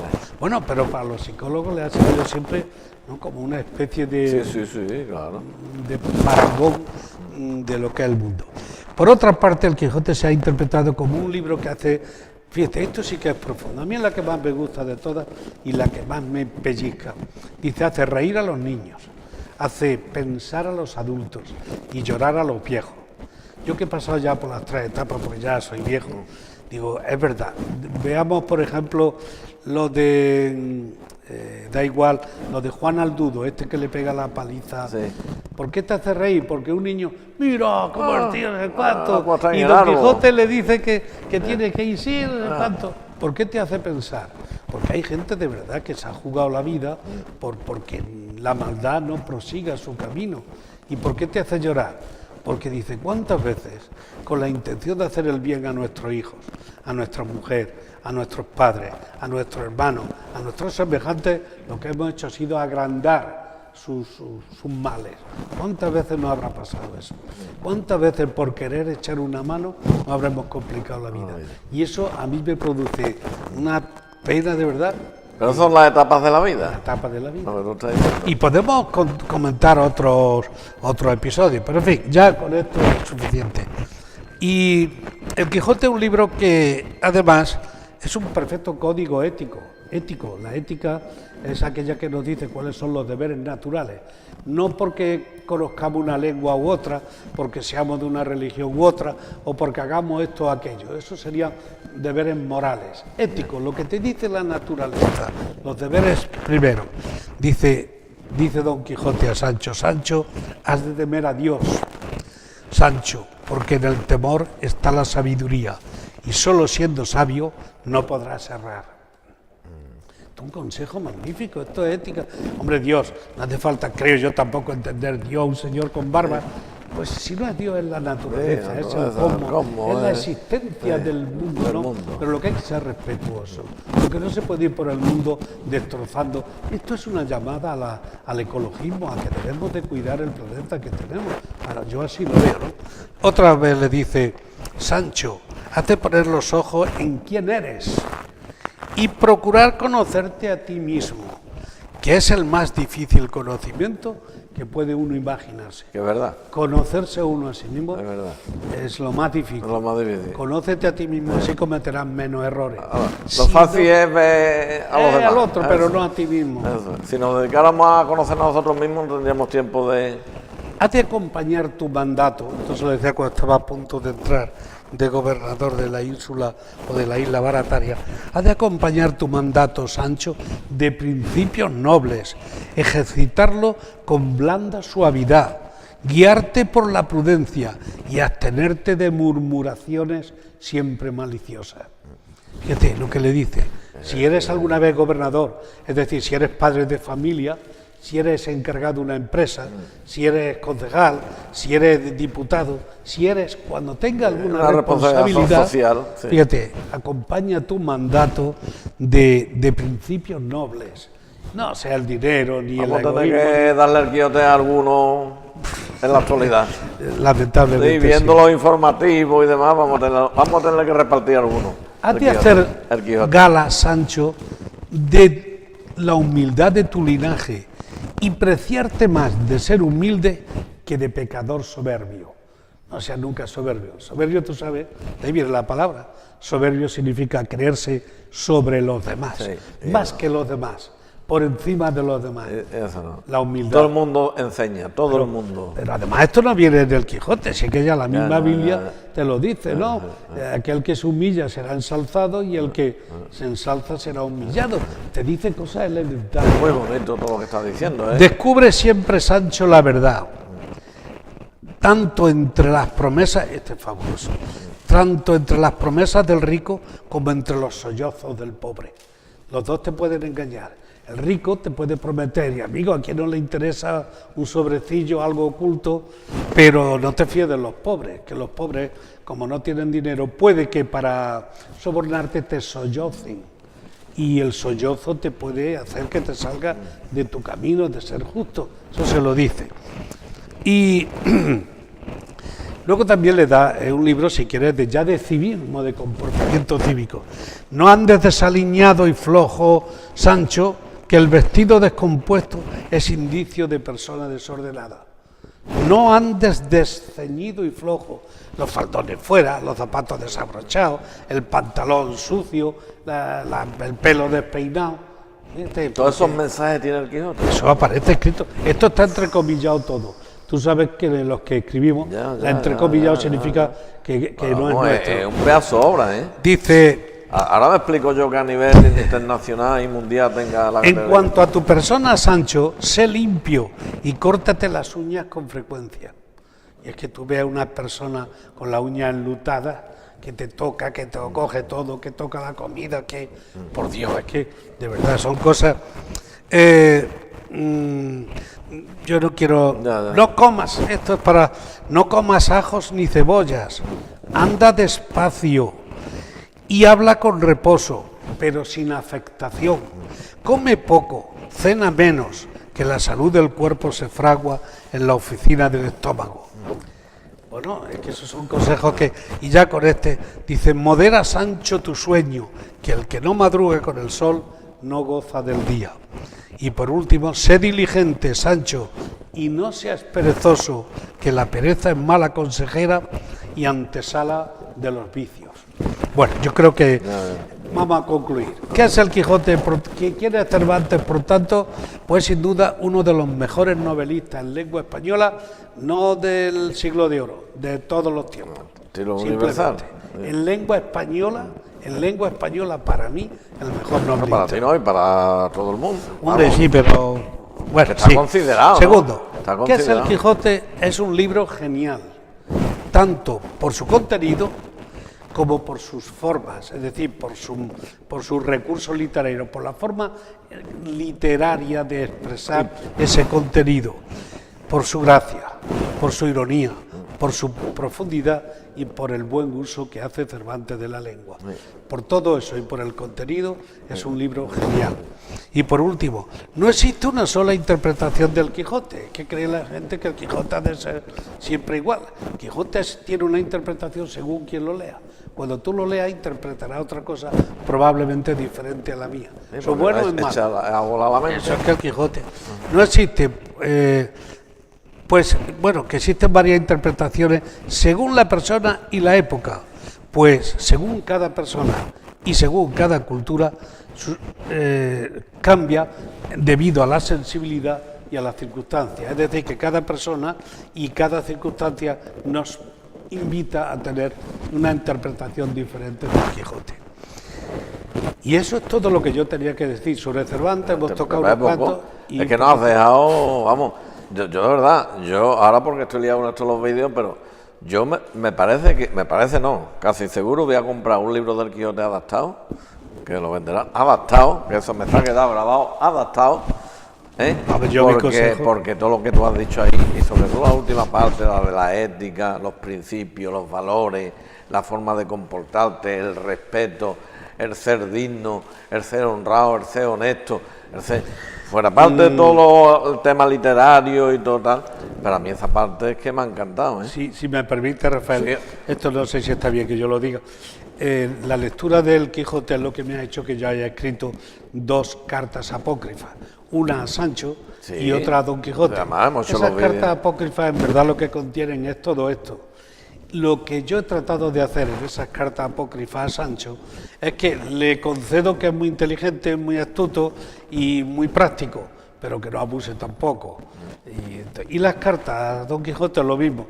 Está bien que seamos idealistas, está bien que propendamos a hacer el bien, está bien que de verdad que seamos respetuosos con todo el mundo, pero en fin, tampoco sin exageraciones, porque si exageras puedes acabar haciendo el ridículo. Claro.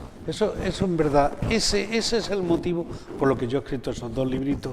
El último lo has conocido tú. Sí, ha tenido además un éxito tremendo, ¿no? ¿Has agotado ya la edición, no? Yo escribo... Hombre, porque a mí me contaron que el día que no Pero sé... si yo publico solamente 50 libros... Es que es modesto el hombre. No, porque modesto es la verdad. Sí. Pero si los libros, a lo mejor ese día, pues te compran, como ese día que me compraron a mí, pues fueron 15 o 20, pero ya está, ya luego el resto del año, vamos, a nadie. Eso es así, no a mí supongo, creo que a nadie, sino que la gente hoy suele comprar poco, a menos que sea un fuera de serie, pero no en mi caso, ¿no? Porque ¿a quién seduce ese título? Cartas apócrifas, Sancho Panza, ¿qué dirá este tío? En fin. Sí, pero luego, tiene su público. Luego, como tú me dijiste, que hombre, que tú tenías mucho interés que hablásemos de Cervantes en Écija, pues también puse aquí unas notillas, no sé si merece la pena. Sí, hombre, yo creo que sí, porque claro... Bueno, pues... hombre, algo, hemos dado unas pinceladas. Pues brevemente, 6 años están en Écija y tienen el siguiente desarrollo. Pues llega a Écija el 20 de septiembre de 1587. Tal vez llegó el día de antes, o el de antes, da igual. El 20 de septiembre. Sí. ¿En feria? En feria de San Mateo. No. Antes hablas de los patrones. No te he querido corregir. Ni decir nada, no corregir, quién soy yo para corregir a nadie ni a ti, que un patrón también de Écija es San Mateo, era el patrón de nuestras fiestas patronales, así se llamaba. Pues ya voy a tener que meter otro santo más. No, tú estudialo. Yo es que me acuerdo que cuando yo fui concejal de festejos, cultura, o sea, que San Mateo fue patrón también. Yo tenía que escribir todos los días, todos los años, el preámbulo a las fiestas y junto con el alcalde hacíamos una entradilla a la revistilla de las fiestas y yo me acuerdo que hablábamos del patrón San Mateo, el patrón de las fiestas estas. No patrón de la ciudad, sino patrón de la fiesta. Patrón de las fiestas de Écija. Bueno, llega en 1587 y llega como comisario de abasto. Un comisario no era un particular cualquiera, tenía autoridad de juez, con lo cual tenía derecho a llevar policía a su lado, a encarcelar, que era el que mandaba más en el pueblo. Hombre, no, tanto como eso. En aquella fecha sí. Y viene, y esto es para que se sepa que venía a requisar, almacenar, pesar y enviar a su destino las cosas que recogía, los víveres que recogía. Fíjate, tenía que requisar, coger, almacenar, pesar y enviar. Y solo cuando llegaba a su destino es cuando él cobraba y cuando él pagaba. En fin, este tejemaneje de los dinerillos lo terminó metiendo en la cárcel, ¿no? De hecho, no. Lo despistó. Yo creo que no era ladrón, pero... Lo despistó, hay que ver. Pero como matemático... Lo prudente que es el lenguaje, lo despistó. Es que así es Paco, Sí, es verdad. Bueno, segunda cosa. Écija era una ciudad muy próspera a lo largo del siglo XVI. Proporcionó muchísimos hombres para los ejércitos españoles y muchísimos víveres. Tercera, cosa que digo aquí, en 1582 tenemos una epidemia y poco después varias, y a lo largo de los años 80, sucesivas sequías. Por eso digo que no sé si es que fueron varias o que fue una que duró varios años. Bueno, y eso claro empobreció a la gente. Tercero, en fin, que Cervantes, la autoridad de Écija, pues inmediatamente lo que hacen es mandar cartas de protesta a las autoridades de Sevilla, incluso al rey, diciendo que Écija no puede más y bien porque aún no le han pagado las que le debían. Estaban en la absoluta pobreza. El Cervantes, ante esta cosa de no saber qué hacer, porque habían solicitado tal, se determina por hacer la primera saca aquí en Écija. Y lo hace, claro, pero en contra de la gente, con lo cual, como además los primeros que tocó fueron la Iglesia, pues automáticamente es excomulgado. Eso le creó también mucho desprestigio. Bueno, en el año 1588, un poquito después, hace la segunda saca, y la hace porque no solamente en Écija, sino que va a la Rambla, a Castro del Río, a Espejo, pues ya digo, aquí hace la segunda. Hombre, a principios de 1588 hizo la primera, a finales de 1588 hace la segunda. No lo debió hacer tan mal cuando las autoridades le permitieron que siguiera haciendo su labor, ¿no? Bueno, luego en julio de... Me parece que ya... Es que era durillo, dice. Que vuelve a hacer una tercera saca. Y resulta que además decide irse de Écija en el año 1589, después de la tercera, y se va y solamente le paga unos pocos, y eso ya no se lo perdonaron. Los que no habían cobrado lo denunciaron. Inmediatamente es denunciado y lo retienen aquí en Écija, lo retienen mientras lo juzgan. En el año 1592 es juzgado y le obligan a devolver a la ciudad los alimentos que había sustraído en la saca anterior, la segunda saca de 1588. Y además que tiene que pagar una cantidad de dinero como castigo o como condición para quedarse libre de cárcel por las dificultades que había originado al llevarse los alimentos de esta tercera saca. Muy bien, pues resulta que efectivamente este hombre devuelve los alimentos, paga todo el dinero, se queda en paz, lo han juzgado, no lo olvide, y entonces decide en 1592 ya irse de Écija. Pues no, señor, sino que antes de irse de Écija le dicen que tiene que hacer una nueva saca entre Écija, El Araal, Utrera y Marchena. Estos 4 pueblos, ahora no de cereales ya había recogido bastante, ahora de aceite. Y cuando termina esa cuarta saca, en 1593, se va de Écija y no hubo más. Claro que va a Sevilla y allí lo mete en la cárcel, pero por otro asunto. Pero en Écija nada. Mira lo que tengo puesto, sabía que me lo iba a preguntar. Hombre, sí, porque claro. ¿Cómo es Cervantes entonces? Y yo pongo aquí. Desde la perspectiva actual, según se ven las cosas, según las veo yo, esto no, el único responsable de lo que yo diga aquí soy yo, desde la perspectiva actual parece que las causas de tan notables disensiones o peleas fueron La crisis coyuntural de Écija, epidemia y sequías. Si no hubiera habido epidemia y sequía, el comportamiento de Cervantes a lo mejor no hubiera resultado exigente o riguroso, hubiera resultado lo normal. Cuando las cosas van normales, a ti Hacienda te dice que tienes que devolver porque te lo devuelve y no pasa nada, ¿no? Solo cuando te abusan o te deben o una situación rara. Segunda cosa, la segunda cosa, el excesivo número de sacas, es que es verdad que a pesar de que estaba la cosa tan mal, que hagan una estando mal, resulta, en fin, no es conveniente, pero que insistan tanto las autoridades, no ya Cervantes, que era un comisario, era un mandado, digamos, que la autoridad... Era el brazo ejecutor. El brazo, pero que la audiencia de Sevilla y la Corona desde Madrid insistan una y otra vez en que este hombre siga haciendo recolectas captura, porque las tenía que coger obligadamente de víveres, pues eso resulta un poco raro. Y en tercer lugar, pues no lo dudo, tal vez Miguel de Cervantes, ajeno a estas circunstancias, pues aplicó con rigor el mandato que tenía. Eso es lo que yo pienso. Y muere en 1616, en la misma fecha que Shakespeare. De diabetes, ¿no? El 23 de abril. Dice hombre, la historia, ¿no? Murió de diabetes. Pudiera ser. La historia, no lo sé. Eso no lo tengo yo. No lo sé, no tiene referencia. No lo sé. Bueno. Y esta es toda la historia. Vamos, larga. Bueno. Pues, señores, que hay que leer Quijote adaptado, y un servidor se lo va a comprar y lo va a leer adaptado poquito a poco, porque lo que me ha explicado o nos ha explicado el amigo Paco, la verdad, yo hoy voy a comer de forma distinta. Sí. Yo estoy de subidón hoy. No, yo estoy de subidón hoy, de verdad. Y ustedes también, ¿a que sí o no?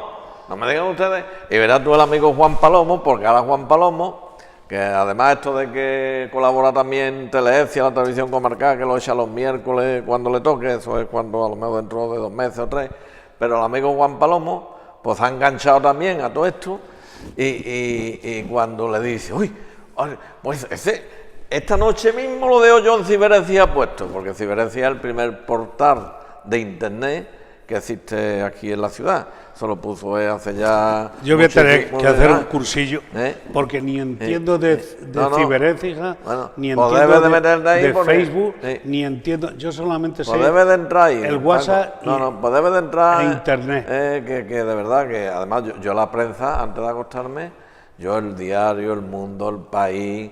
la ABC, La Razón, yo leo varios periódicos de varias tendencias para yo al final razonar y sacar mis propias conclusiones. Porque claro, si escuchan nada más que un tipo de emisora o leen nada más que un tipo de prensa, pues al final todos pensamos igual, alguien piensa por nosotros, ¿no, Paco? No sé eso es así, sí. Lo bueno es disentir, dialogar, consensuar, hablar, expresar nuestros puntos de vista, pero siempre, como decimos en los vídeos, respetándonos. Claro que sí. Y no ser violentos con la palabra, no elevar el tono de voz, no ser agrio, no ser hiriente, no ser agresivo, porque como siempre hemos manifestado, y tú, Paco, eres un catedrático en ese sentido, que las voces no dan la razón. Cuando no tiene argumentos se dan voces. Se dan voces. Yo añadiría todo lo que tú dices. Además, tú a tus alumnos lo has enseñado, porque yo he conversado con varios de tus alumnos, entre ellos el actual alcalde, y otros que han dicho, no, pues cuando te han visto con los de Luis Vélez de Guevara, pues fue profesor mío. Y todo el mundo te recuerda con la pipa. Sí. El otro día me lo dijo uno ya así también. Yo recuerdo a don Francisco, porque dicen don Francisco, te hablan cariñosamente. Y cuando estoy delante, sí, por detrás. Como hubo una época en que se puso de moda. Un profesor o un maestro tranquilo, que te preocupaba de enseñar y de que toda el aula te entendiera perfectamente, cercano a tus alumnos. Y después la parte de pública, cuando estuviste en la política, pues yo he escuchado también gente de la oposición hablar. Sí, sí, yo sé que cuando se mete uno en política es complicado que todo el mundo hable bien de ti, eso es complicado. Eso Ni es haciendo las cosas bien, te lo reconozco. Porque es muy complicado. Pero tú eres uno de los casos, había otros más, por ejemplo Pepe Ferrero, otro hombre que dejó huella Pues también sí, por su forma de ser, y muchos más, pero no me quiero extender porque entonces tengo que inventar muchos más. Pero que hace falta retomar en la vida pública y en la vida diaria nuestra ese estilo de hablar, de conversar, de dialogar, de consensuar, de tender puentes de comunicación, de que aquí estamos 4 días, Paco, que aquí estamos 4 días, y no decir, porque muchas veces después, cuando ya tenemos cierta edad y estamos ya en el tránsito ese tal, de marcharnos, de ausentarnos y tal, empiezan, porque me lo dicen muchas personas que trabajan en temas con personas y tal, de este sentido, que muchos hay que ver que se pone uno a darle vuelta al coco. Yo no tenía que haber hecho esto, o no tenía que haber dicho esto, o me tenía que haber comportado de esta forma. Llega un arrepentimiento en esas últimas horas, que de verdad, debemos de aplicarnos el cuento y ser más moderados y ser más tranquilos, y sabemos que la vida es la vida. Y la vida, si me permite, Rafael, eso. Vivir es convivir. Sí. Vivir es convivir. Se recibe lo que se siembra. Y de tal manera que hay que ir procurando sembrar siempre que se pueda cosas buenas para recoger pues cosas buenas también. Yo por eso a mi alumno siempre, creo que se lo decía, ya casi hasta me da vergüenza porque sé que voy a hacer el ridículo como Don Quijote, pero yo les decía que había 3 palabras que no se les deberían de caer de la boca, estas 3, que eran por favor, gracias y perdón. Y yo procuraba que lo practicaran, ya no sé lo que harán, y yo procuro practicarlo. Eso trae unos beneficios magníficos. De verdad, mira qué sencilla, que eso no cuesta nada. Gracias, perdón, por favor. No hay cosa más desagradable que tratar convivir, que eso es vivir, convivir con los demás y que te den órdenes, que te manden, que te ordenen, que te... Mire usted, yo no soy su esclavo, como sigamos así, vamos a convivir poco. Dígame, por favor, como yo le digo a usted, y verá que bien nos vamos a llevar. Pero eso de tú tráeme, eso de tú tráeme, eso qué es. Gracias, por nada más que llega a un bar, te pones la cerveza, pues demasiado bien que te están sirviendo, de verdad, que llega a un sitio que te atienden con cortesía en una tienda, eso hay que decir gracias. Y si tú crees que te has equivocado lo mínimo, pues perdón, que tampoco cuesta gran cosa y ya por lo menos pues pones las cosas para que empecemos. Ahora, si no pides perdón, si te encumbras, si te vienes arriba, si vociferas, sí, la convivencia es, para mí por lo menos... En fin, estas son las reflexiones de un setentón. No, y de un centón. Un centón. Muy bien, Rafael. Pero que al final es así, Paco, sí. es así. Y contra más responsabilidades económicas o sociales tengamos, más humildes, más sencillos, tenemos que ser, porque aprendemos de todo. O sea, yo estoy aprendiendo mucho de ti, pero es que ahora salgo a la calle, yo soy una esponja. Yo aprendo de la persona joven, claro, de la persona menos joven, de la persona que tiene más capacidad económica, de la que tiene menos capacidad económica. Está, de verdad, es que no, es que yo eso de andar por el mundo, tal, y sobre todo en esto de estos temas que se ven en el Congreso de nuestra patria y tal, que eso es que, vamos, es que... Un político tiene la obligación...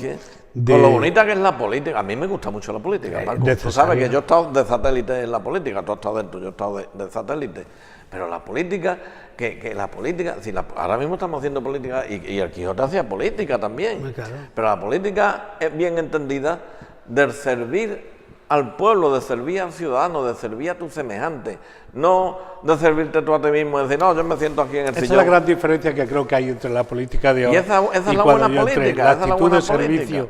Nosotros íbamos con voluntad de servicio. Yo ahora da la sensación de que no se va. Y no se puede generalizar porque no todo es así. Y no se puede. No se puede generalizar porque nos equivocamos. Pero sí es verdad que hay un sector. Y siempre ha habido golfo. Siempre la historia. Como me decía Clemente, el historiador, que tú lo conoces perfectamente. La vida es una noria que va dando vueltas. Bueno, señores, que estamos en Navidad y hemos hecho estas reflexiones al final porque, en definitiva, en fin, estamos en Navidad para eso, paz, armonía, amor, entendimiento. Ahora, eso sí, que ya lo dije una vez, lo digo otra vez, a ver si este año y para años sucesivos, en la Nochebuena, en todas nuestras casas respectivas, que nos estáis escuchando, sí, todas las señoras, señores, todos. En la que este año, por ejemplo, en la Nochebuena toca afuera, porque claro, tengo los hijos, las días. Un año tocan en mi casa Nochebuena, otra sé lo que es eso, sé lo que es. Exactamente, pues el año pasado la Nochebuena tocó en mi casa, este año toca en casa de la Nochevieja toca en mi casa y la Nochebuena toca en casa de mis consuegros. Y el día de Navidad pues me voy a casa de mi hermana. Bueno, por todas estas fiestas y celebraciones y demás que haya, los móviles que no formen parte del cubierto de la mesa, no, los móviles que se dejen en una canasta y esa canasta en una caja de cartón que se ponga en una habitación y esa noche que no haya móviles, ni tablet ni nada, y esa noche para conversar, para charlar de nuestros seres queridos que ya no están pero que los tenemos presentes en nuestro corazón y están presentes en espíritu, y conversar y dialogar. Pero que no estemos allí comiendo y el móvil, ¿no, Paco? Que ya está. Que yo, si quieres, pues digo lo mismo y acabamos, si te parece, ¿no? Bueno. Pues nada, muchísimas gracias por llamar. Y a todos ustedes. Feliz Navidad, ¿no? Feliz Navidad. Iba a decir antes de Feliz Navidad, pues muchísimas gracias por soportarnos, que yo creo que a veces nos excedemos. En cualquier caso, si mi jefe dice que es así, pues así. El jefe está arriba, ¿eh? Se llame Buda, Mahoma, Dios, el cosmos, lo que sea. Felices Pascuas para todos ustedes. ¿Cantamos un villancico? Yo no sé. Bendiciones. Este está loco.